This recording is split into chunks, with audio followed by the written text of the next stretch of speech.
bonito día tengan todos ustedes, amigos y amigas. Bienvenido al canal de YouTube. No se les olvide darle me gusta, su like abajo, aquí abajo, ahí abajo. Denle la campanita, píquenle, puchen, échenos la mano, chinga, hombre. Vámonos con Tokio. Que nosotros no reprimimos a nadie y que no vamos a responder con violencia de ninguna manera, por convicción. No somos represores. Eso es lo que le puedo decir. Presidente, en otro tema, en las últimas fechas se han difundido una serie de videos de miembros de cárteles acusando o deslindándose de tener alguna relación con personajes políticos, particularmente en Guerrero. Con estos un día involucran a personajes de la vida política y otros lo niegan.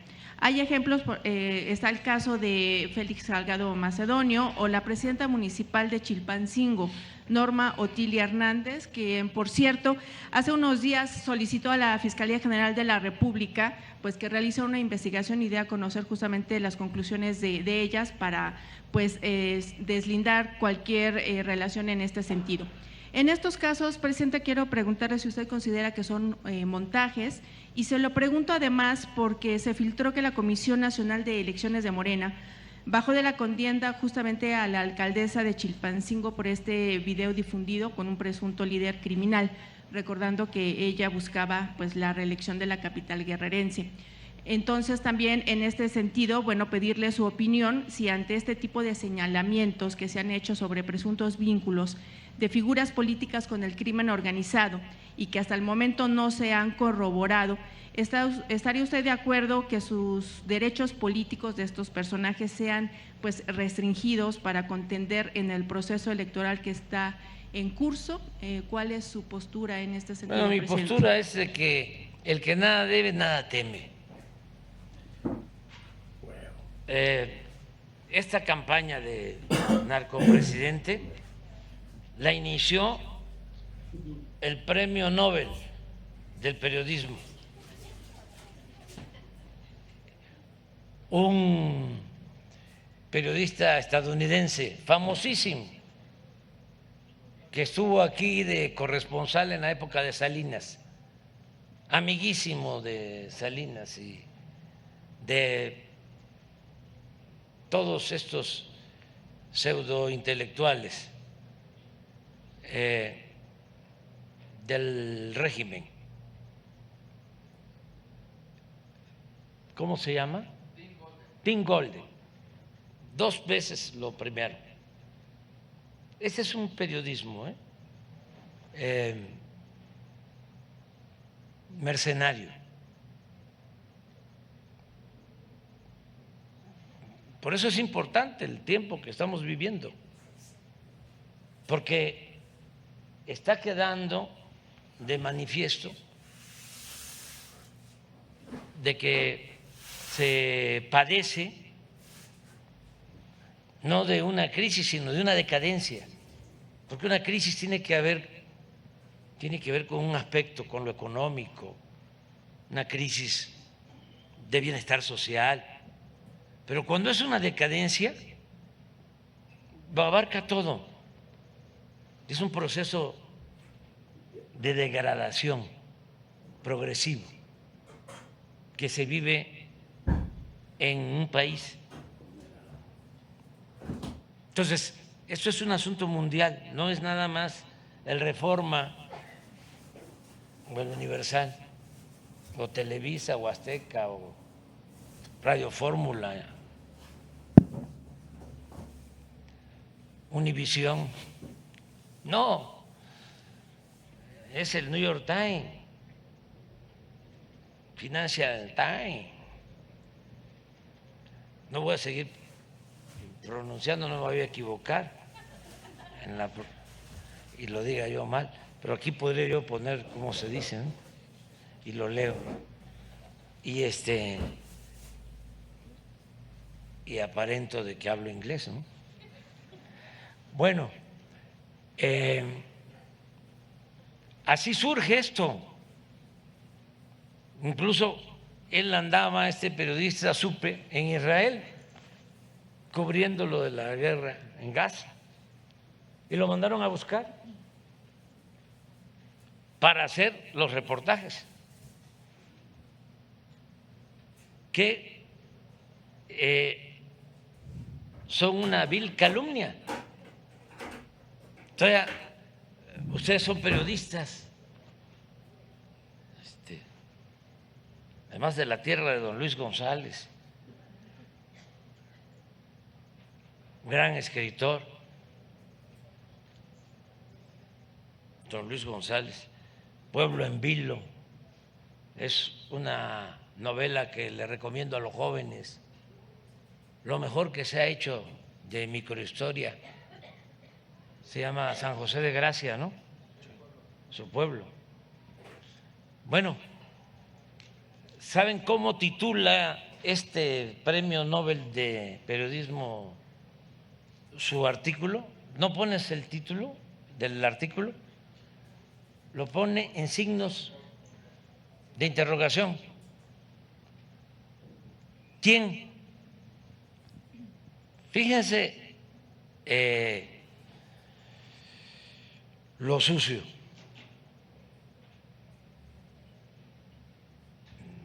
Lo malintencionado, lo calumnioso, la cizaña. Ahorita vamos a ver cómo lo titula. Entonces, leen el contenido, nada, absolutamente. Presidente, pero no, permíteme, es que es importante esto, porque si no, no hay texto sin contexto. O sea, luego la corresponsal del New York Times hace lo mismo en un escrito que le envía a Jesús. ¿Sí? Dígame cómo lo es. Así dicen los ministerios públicos, que diga cómo lo es, que si es cierto como lo es. Así es, abogada, si es cierto como lo es, de que recibió dinero en su campaña del narcotráfico. Así, más o menos.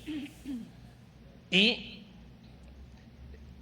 te doy de plazo hasta las 5 de la tarde. Así, con esa prepotencia. Entonces, sale el reportaje, nada, fue como el parto de los montes, parieron un ratón, ninguna prueba, nada, absolutamente.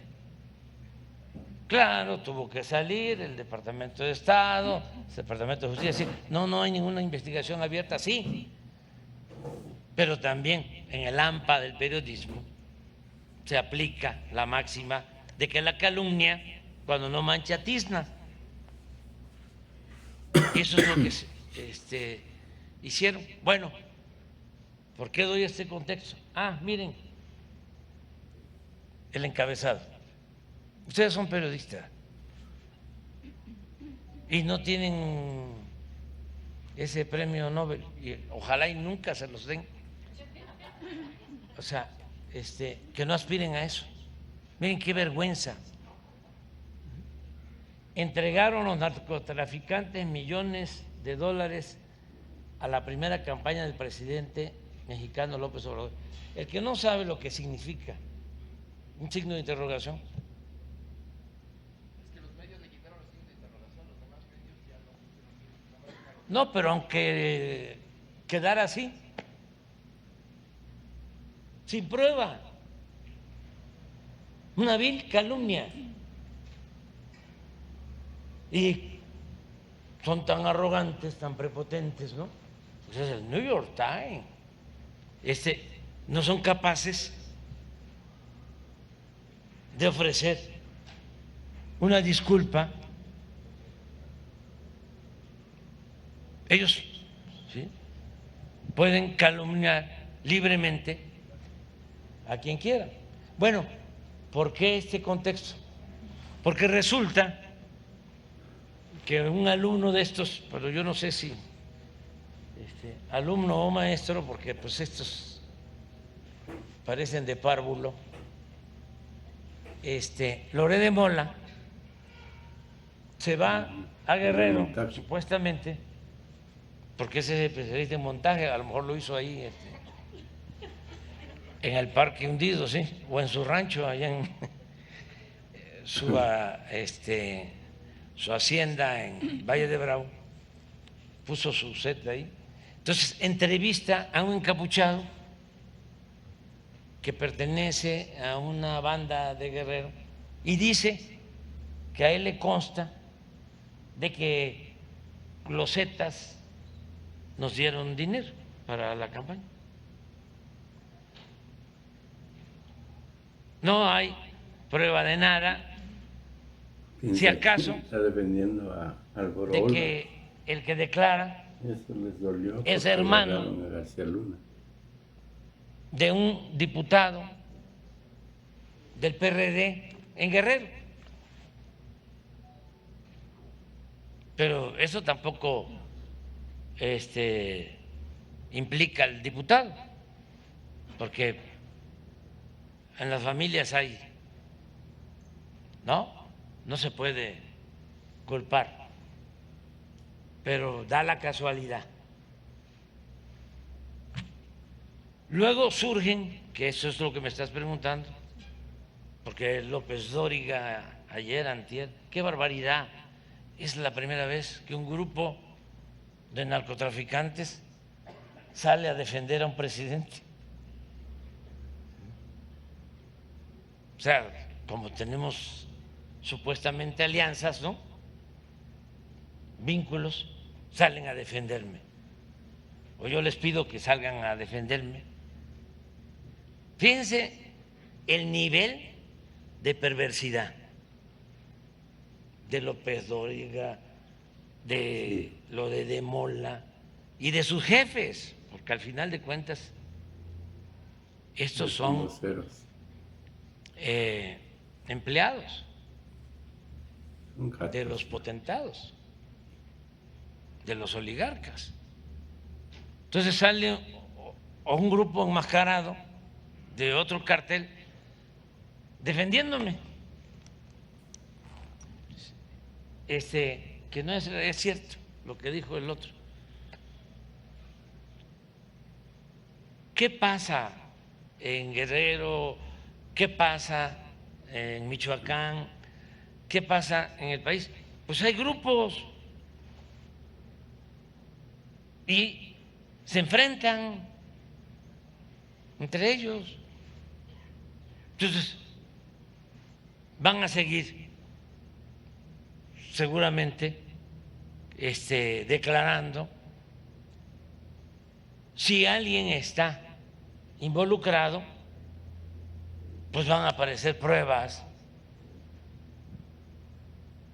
y entonces quien tiene relaciones de complicidad con la delincuencia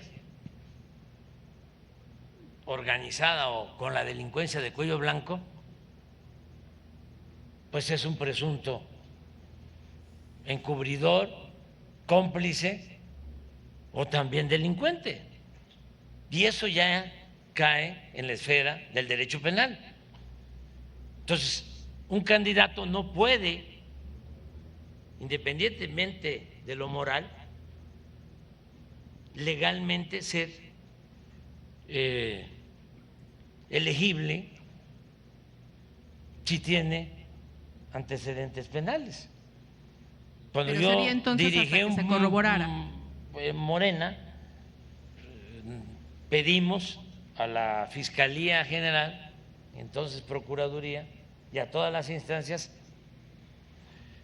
le mandamos la lista de los candidatos, que eso es lo que yo creo que deben hacer los partidos, es una recomendación. A ver, aquí están todos los candidatos. porque no basta con la carta de no antecedentes penales. Y así ya no hay ningún problema. Pero entonces, aunque haya estos Mario señalamientos y si Delgado. no se corrobora, si no se confirman, no pierden estos derechos políticos. Esa sería su opinión, Sí, sobre todo en sí, este proceso. y además el que nada debe, nada teme, y si no están involucrados, ¿por qué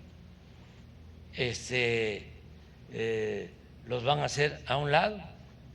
Claro que quisieran los del bloque conservador y López Dóriga y Ciro y Loret que no fuesen candidatos quienes no son de la simpatía de sus jefes.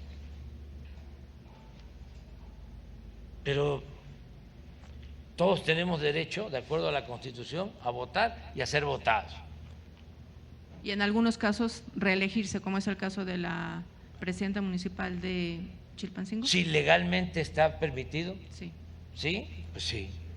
¿Quién aprobó lo de la reelección?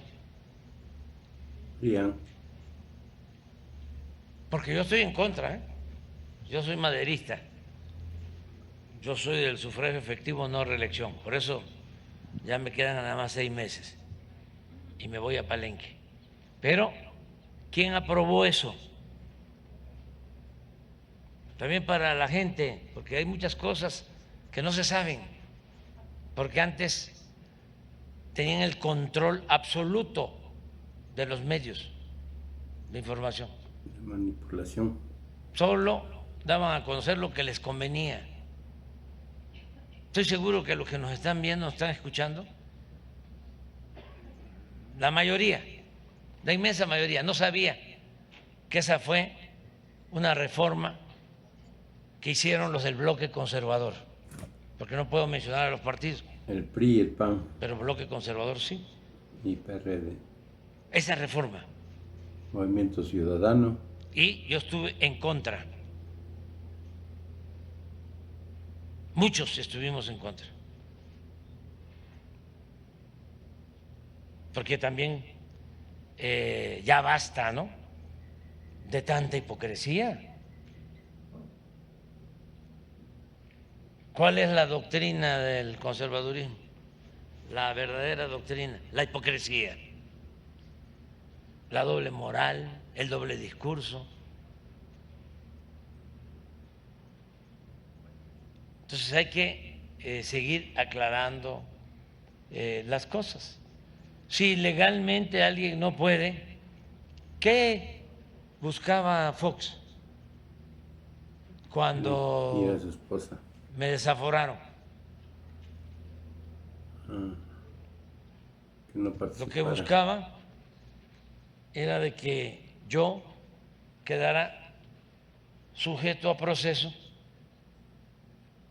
y no pudiera ser candidato, que mi nombre no apareciera en la boleta. Bueno, hasta de estos conservadores, cuando dije no me voy a amparar, aquí los espero y voy a la cárcel, fueron del bloque conservador mandados por Calderón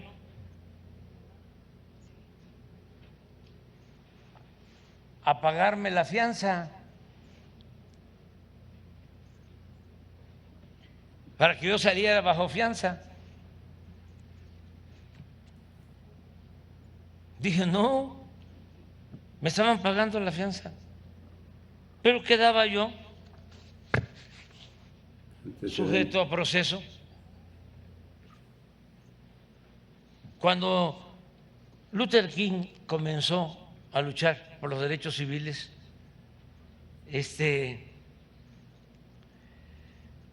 fue a la cárcel porque se pasó un alto, supuestamente.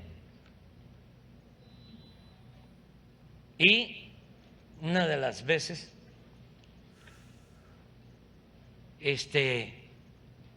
sus abogados, ¿no?, le plantearon, pagamos la fianza y sales. No, aquí me quedo.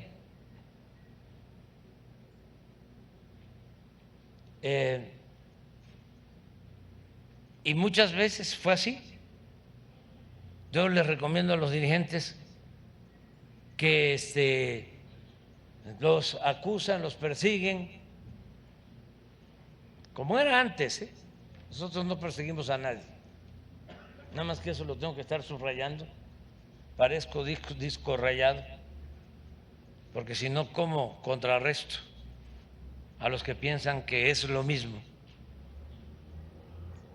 Les recomiendo a los dirigentes, a los jóvenes, que cuando sean víctimas, y toco madera, porque no quiero que regrese el autoritarismo, que nadie padezca lo que padecimos nosotros, lo que enfrentamos nosotros. Pero si se enfrentan a una situación así, nada de amparo. No le hagan caso a los abogados, porque el abogado lo primero que propone es ampárate. No, si no es un asunto jurídico o policíaco, es un asunto político. Cuando me metieron casi todo el Código Penal en el movimiento en la defensa del petróleo en Tabasco, 11 delitos y órdenes de aprehensión, y sobrevolaban los helicópteros por encima de la casa. Agradezco mucho a 2 mujeres que fueron a sacar a mis hijos y llevárselos a un hotel por la presión y todo. Pero lo que querían era que huyera o que fuera yo a buscar un amparo. No,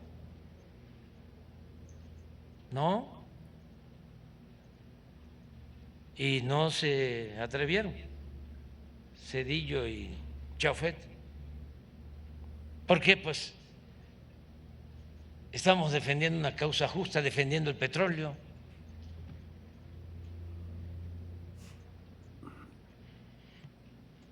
Entonces, todo esto es muy aleccionador. Estamos viviendo tiempos interesantes, muy interesantes. Y va a continuar la guerra sucia, lamentablemente, pero tampoco es algo nuevo.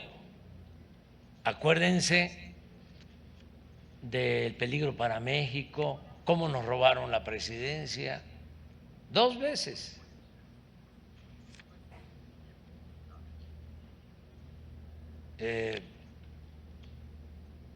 Y estaba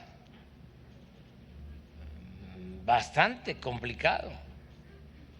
¿Saben? Cuando el desafuero, lo que puso el que era de comunicación social de Salinas, Otto Granados, que el gobierno anterior fue secretario de Educación y antes gobernador de Aguascalientes. O sea, fue secretario de Comunicación de Salinas, luego con Zedillo, gobernador de Aguascalientes, y luego secretario de Educación. Decía cuando el desafuero, que iban a cometer un grave error si no me encarcelaban, porque Maquiavelo recomendaba que había que acabar, destruir completamente al enemigo. Lo decía peor en un artículo, ahí en el nuevo libro lo recuerdo. Pasa el tiempo, se convierte en secretario de Educación impulsa junto con Claudio X González, porque son los mismos que los conozco, aunque se disfracen, son los mismos, se ponen de acuerdo para llevar a cabo por la fuerza la llamada reforma educativa y desprestigian a los maestros, toda una campaña culpando a los maestros de que por eso no se avanzaba en la educación en México, cuando son una serie de factores que hay que enfrentar, como lo estamos haciendo, y nunca desprestigiar a los maestros, nunca se había hecho, nunca habían ninguneado tanto a los maestros como el gobierno anterior para imponer la mal llamada reforma educativa. Ahora no. Ya estamos por terminar, no han dejado a los maestros de dar clases, es un ambiente distinto, también lo tengo que estar subrayando, porque si no, se olvida. Bueno, recuerdo que decía Otto Granados, es que ya saben quién, lo que quiere es que se sigan vendiendo las plazas. ¿Saben qué le contesté? Que el único que vendía plazas era él, porque cuando fue gobernador vendió la plaza de toros de Aguascalientes. Entonces, hay que seguir polemizando, todo esto ayuda mucho. Yo tengo que terminar con la última parte, sí, de mi texto, porque es para los jóvenes. Ya termino con el presidente Juárez, porque aquí están las enseñanzas que debemos de aplicar. ¿En qué nos inspiramos en nuestra historia fecunda? En los ejemplos de Hidalgo, de Morelos, de Juárez, de Ricardo Flores Magón, de Madero, de Villa, de Zapata, del general Lázaro Cárdenas. Me va a tocar la semana próxima hablar del general Cárdenas. Ahora termino con Juárez de contar lo que fue la obra del mejor presidente de la historia del país, de Benito Juárez. Cuando triunfan los liberales en la guerra de reforma, los conservadores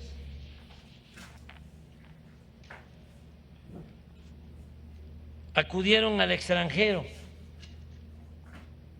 a buscar auxilio para su causa, es decir, incapaces de ganar por la vía electoral o por la fuerza de las armas, un grupo de reaccionarios de nuestro país.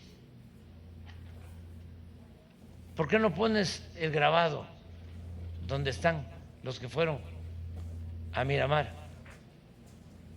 Un grupo de reaccionarios de nuestro país apelaron al monarca francés Napoleón III y le ofrecieron el trono de México a Maximiliano de Habsburgo. Los panistas fueron. Fue así como nos invadieron cerca de 30,000 soldados franceses del entonces ejército más poderoso del mundo.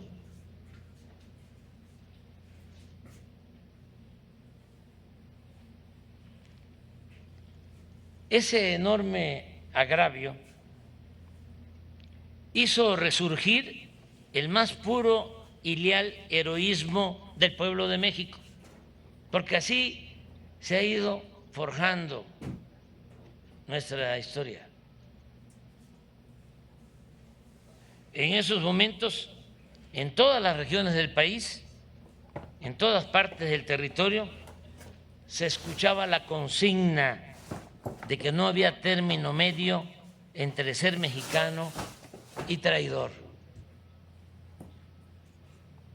O una u otra cosa, mexicano o traidor. Es célebre el exhorto del general Ignacio Zaragoza previo a la batalla de Puebla del 5 de mayo de 1862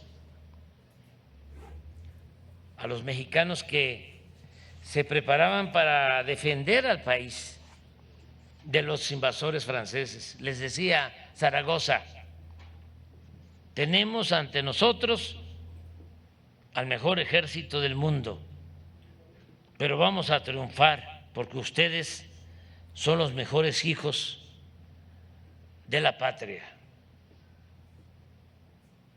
Y así fue.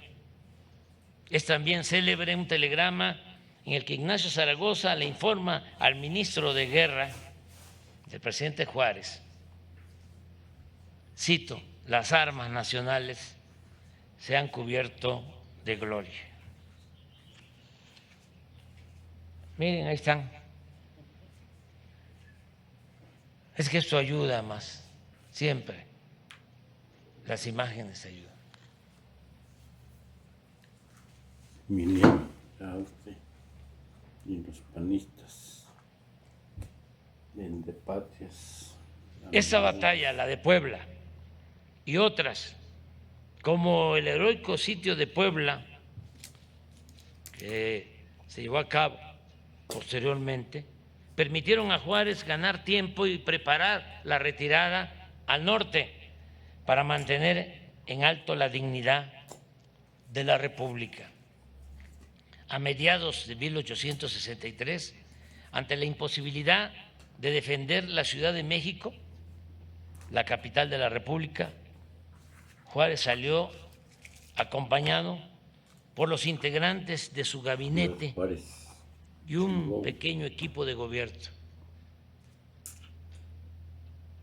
resguardado apenas por un piquete de medio centenar de efectivos, 50 soldados.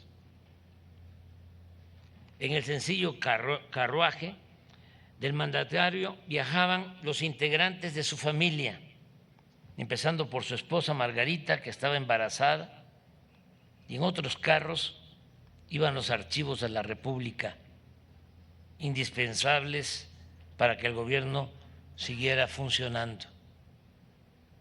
Juárez sale a su peregrinar a la defensa de la República y entra Maximiliano. Y cuando llega Maximiliano, estos reaccionarios lo reciben con fiesta en la Ciudad de México. Toda la aristocracia de ese entonces. Pero la carga más valiosa de esa pequeña caravana era intangible, era la dignidad nacional. Fue la dignidad la que convirtió la huida en resistencia, la debilidad material en fortaleza moral y la inferioridad en medios militares en la superioridad de la razón. Fue la dignidad la que convirtió en un ejemplo mundial la lucha del pueblo de México por su territorio, por sus instituciones republicanas, por su autodeterminación y por su soberanía. No es metafórico decir que el pequeño grupo que peregrinó por Dolores Hidalgo, Guanajuato, San Luis Potosí, Monterrey, Saltillo, Santa Rosa, hoy Gómez Palacio, Durango, la capital de Chihuahua, y acabó literalmente orillado en Paso del Norte, hoy Ciudad Juárez, llevaba consigo a la República.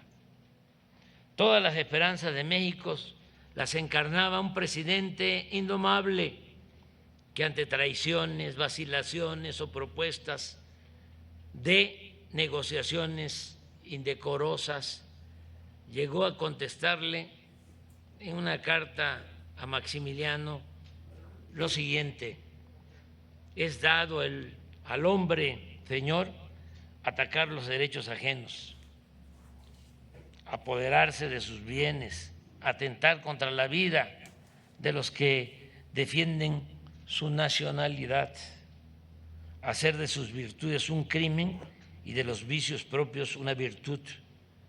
Pero hay una cosa, le decía el presidente a Maximiliano, hay una cosa que está fuera del alcance de la perversidad y es el fallo tremendo de la historia. Ella nos juzgará.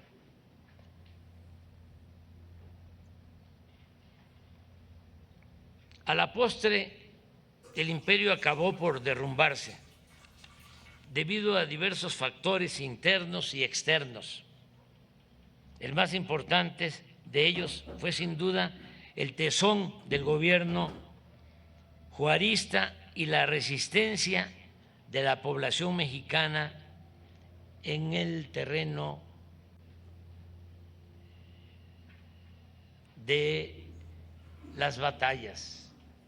Un novelista francés, Georges de la Maré, reconocía que los partidarios de Juárez luchaban, lo cito textualmente, a la manera de las avispas que atacan, pican, echan a volar al primer movimiento de la víctima y vuelven una y otra vez. Es la guerra de guerrilla. Y pronosticaba el escritor en la época: mala guerra para los franceses. Pero del mismo modo, así como se luchó en cada región por defender a la patria,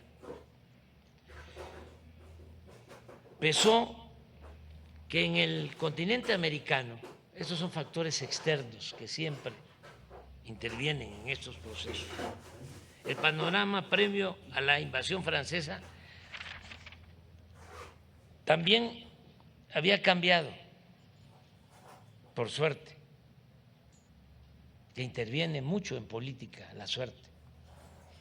En abril de 1865, el gobierno del presidente Abraham Lincoln logró la derrota definitiva de los esclavistas sureños y con ello ganó la guerra civil en la que había estado sumido Estados Unidos durante 4 años.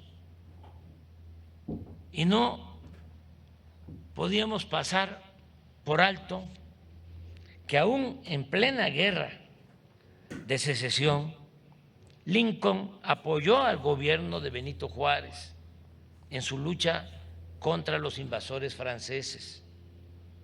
Dio refugio y protección a su familia y Abraham Lincoln negó el reconocimiento, el gobierno de Estados Unidos negó el reconocimiento al régimen imperial de Maximiliano. Pero esto es 1865, 1867. Antes, 20 años antes, en 1847, Lincoln era diputado y dio prueba de su grandeza moral al condenar la invasión de Estados Unidos a México, siendo diputado en 1847. Y desde luego condenó el despojo de nuestro territorio.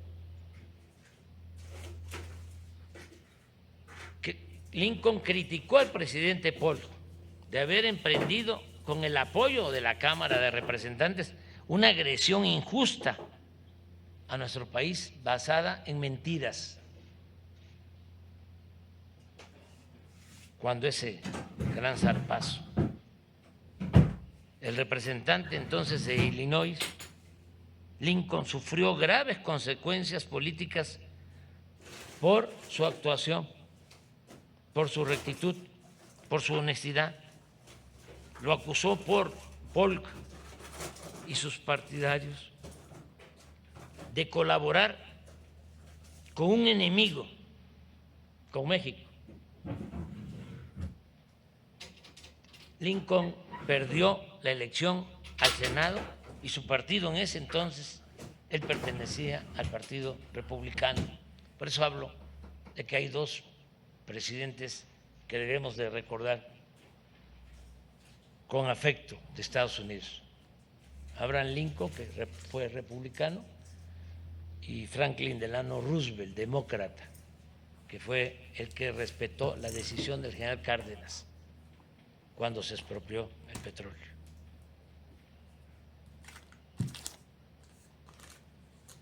Lincoln perdió la elección al Senado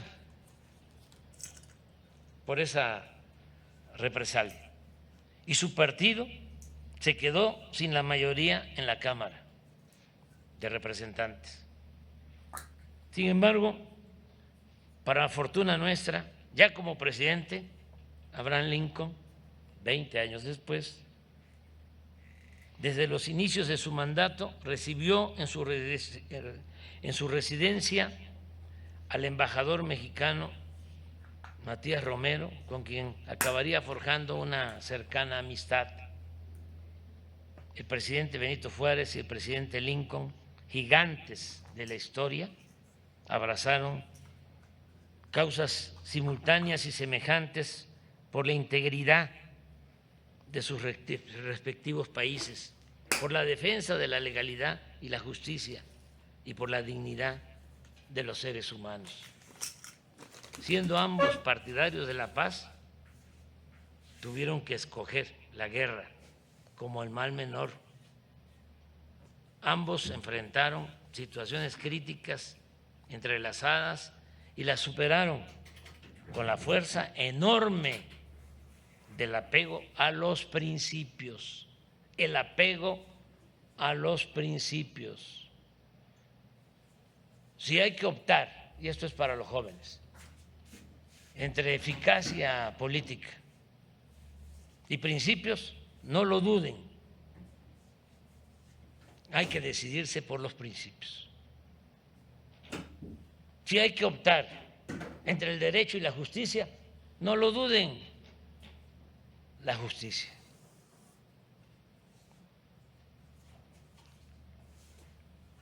Decía Juárez,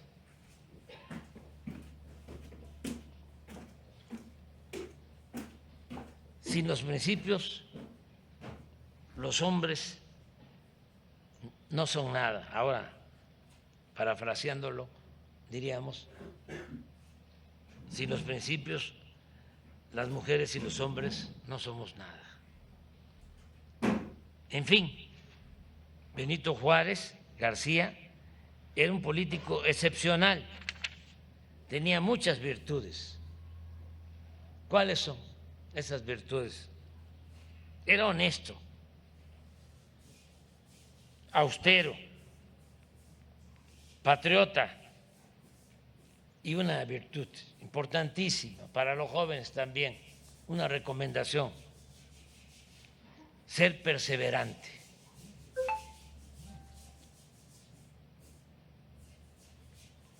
No renunciar nunca a las causas por las que se lucha. No claudicar. No en vano, el poeta, escritor Víctor Hugo le escribe reconociendo que México se había salvado por un principio y por un hombre. El principio, decía Víctor Hugo, es la República. El hombre es usted. Ya terminamos con Juárez. El lunes vamos con Ricardo Flores Magón. Y vámonos a desayunar ya, ¿no? Ya, Sí. Perseverante, quiero preguntar, soy perseverante. Sobre los 15 fallecidos que han encontrado en las fosas clandestinas en Jacona en los últimos 4 días, ¿qué se sabe? Alfredo, ¿sabes tú? Sí, platicamos con el fiscal, que es el que tiene General de Justicia del Estado, que es quien tiene la información correspondiente, la dará a conocer en su momento. Hasta el momento no son 15, sino 8 los cuerpos. Información que me proporcionó esta mañana directamente el fiscal general de Justicia del Estado. Siguen las investigaciones y se darán los detalles, como siempre, cuando terminen todas las labores que se están haciendo en el lugar. Es la información que tenemos al momento. Gracias. Nos vemos. Tengan bonito fin de semana.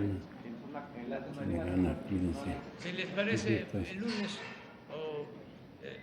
sí se está trabajando en eso. Sí estamos investigando. A ver, general, lo de los drones. Las minas terrestres. Que conste que se atiende todo. Y hasta con el riesgo de que el Universal nos cambie el sentido de la respuesta, pero vamos adelante. Bien, sobre la cuestión de los drones, efectivamente pues hemos tenido algunas agresiones con drones y principalmente aquí en Michoacán es el estado donde se han incrementado, hemos tenido el mayor número aquí. También el uso de artefactos explosivos improvisados, también aquí en el estado, si mal no recuerdo, como 980 artefactos explosivos se han asegurado. Y esto nos ha llevado a tomar medidas sobre esto. Se ha estado viendo cuáles serían las acciones que nos llevarían a proteger más a nuestro personal, es decir, con adquirir tecnología que nos permita contrarrestar la acción de los drones y también tecnología que nos permita la ubicación rápida de este tipo de artefactos explosivos y que eviten dañar a nuestro personal cuando está realizando actividades de reconocimiento o patrullajes en las áreas donde tiene presencia la delincuencia organizada. Ya tenemos un plan que se va a presentar al Gabinete de Seguridad para poder hacer contar con estas herramientas tecnológicas que permitan al final dar la seguridad que requiere nuestro personal. Bueno, vamos. Para precisar, ¿cuáles son los gobiernos estatales Una precisión. que están metiendo dinero justamente a esta campaña en contra de su gobierno? Pues no, vámonos poco a poco. O sea, si llevamos prisa, vámonos poco a poco. Pero sí ya tenemos información de gobiernos del bloque conservador, sí, que están participando Los bots. en la compra de bots Guanajuato. de publicidad. Sí. O sea, nada más que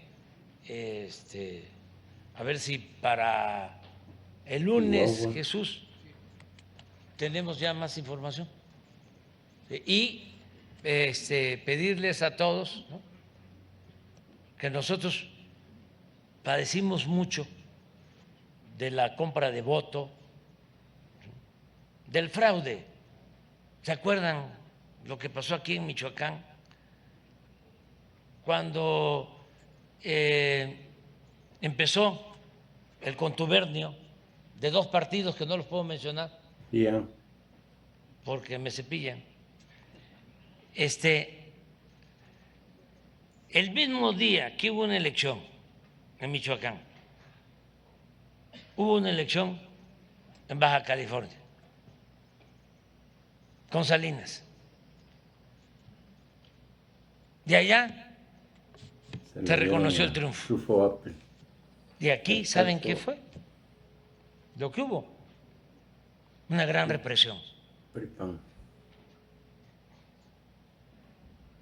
Porque ya empezaban a unirse. Y luego no nos creían a nosotros cuando hablábamos de cómo se llamaban. Y ahora ya, fuera máscara.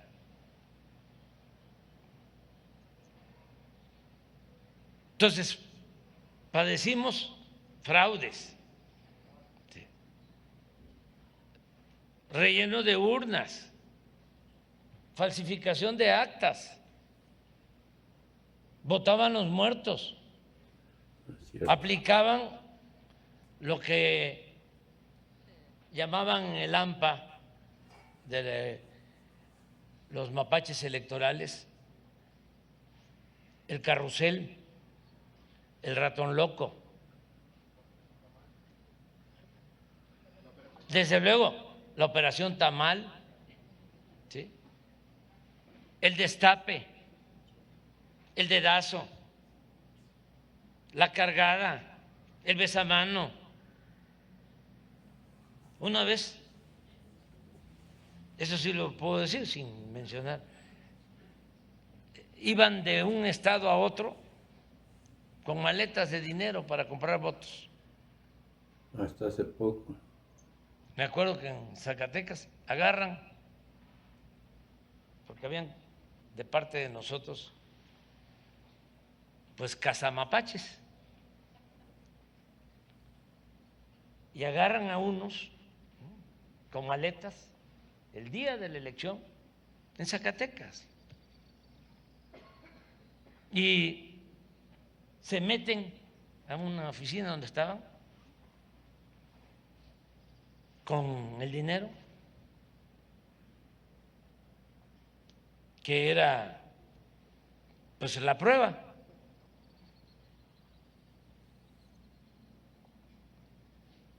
Y empieza a salir humo de las oficinas. Quemaron los billetes para que eso ya se les olvidó a los que hablan que son defensores de la democracia, cuando eran los más tenaces violadores de los derechos de los ciudadanos. Nunca garantizaron elecciones limpias ni libres, nunca. Cierto. Y cuando Salinas, muchísimos muertos en Michoacán, en Guerrero, por los fraudes. A mí me tocó llegar a dirigir un partido y creamos con lo que recibíamos de prerrogativas de dinero del gobierno para el partido, creamos una fundación para entregar becas a viudas y a huérfanos de quienes habían perdido la vida luchando por la democracia durante el salinato. Muchos michoacanos. Entonces hay que estar refrescando, que si no se ponen su vestidito rosita, ¿no? Y salen ahí a decir, somos defensores de la democracia. Y el tema del desfalco de gobernadores al estado de Michoacán a partir de todos estos fraudes, presidente, Michoacán es uno de los estados más afectados por el mismo tema del desfalco financiero. Sí. Deudas, ¿qué ha pasado con esto? Porque incluso pues está en la investigación, creo que en la Fiscalía, pero ese es un caso. ¿Saben hasta quién recibía dinero de Michoacán, de los michoacanos, de dinero que se destinaba a la compra de medicinas. Compra de medicinas. Lo de Mola, Latinus. Por eso es el coraje, el enojo. Pero vamos a seguir luchando contra la corrupción.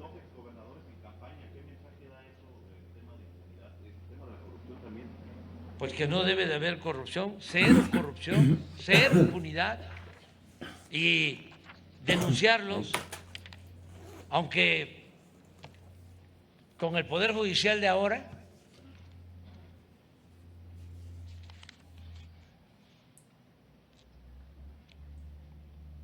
está difícil.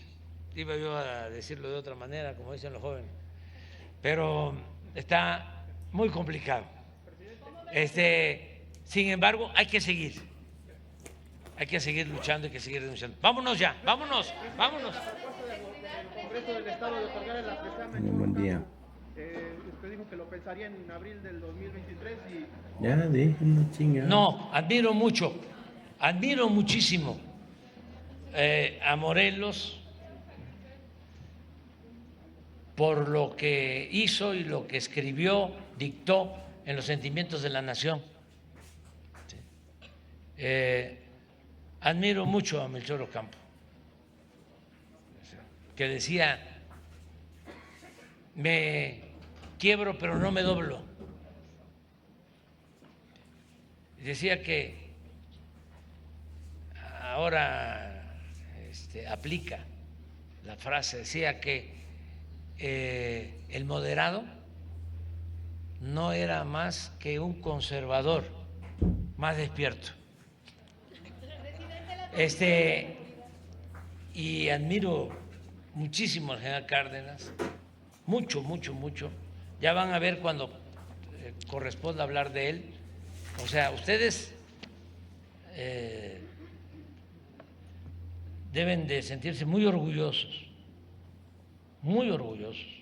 por Morelos, por Ocampo, por el general Cárdenas y por el general Mújica, incorruptible, de primera, el revolucionario más íntegro. Y vaya que hubieron revolucionarios, bueno, de primera: Zapata, Villa, ¿sí?, los Flores Magón, Madero, el general Cárdenas, muchos, pero el general Mújica tiene un lugar especial. Además, en lo personal, a mí me influye mucho, porque fue gobernador de mi estado, de mi tierra natal, y lo que hizo fue excepcional. Hizo dos cosas, hizo muchas, pero les cuento así rápido dos. Una empresa extranjera se había apoderado de una isla en el río Sumacinta, 30,000 hectáreas, y habían despojado a los campesinos. Y llegó el general Mújica, 1915, de gobernador, y le devolvió la tierra a los campesinos. Y los empresarios extranjeros fueron a acusarlo con Carranza, y Carranza le mandó un telegrama al general Mújica ordenándole que le devolviera la tierra a la compañía extranjera.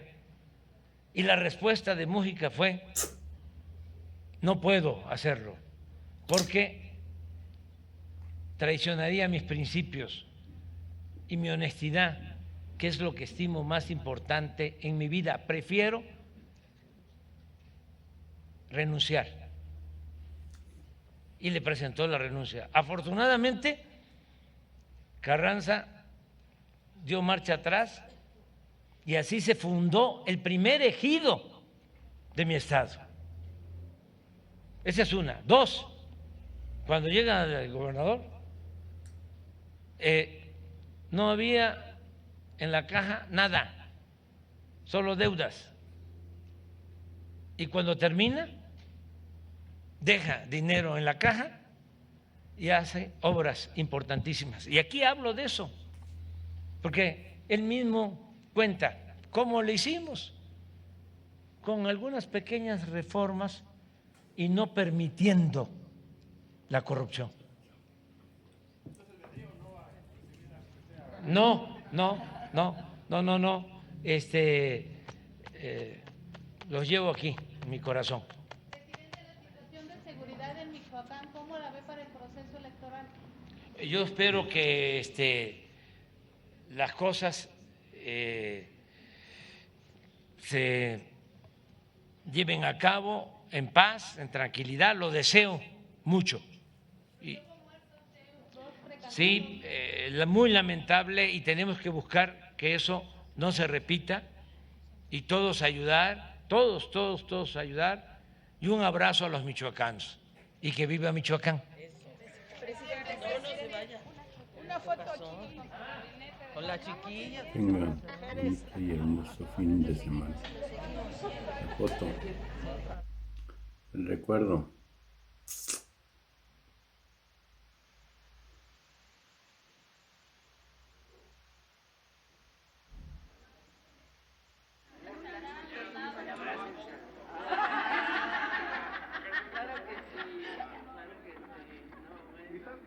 Aquí, por favor, Clayton. A ver, ahora aquí, por favor, para nosotros. Háganse compañeras adelante, por favor. Muchas felicidades a las compañeras. La paz de Dios.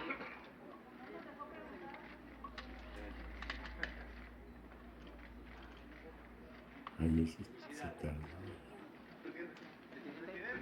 Vemos bonito y hermoso fin de semana.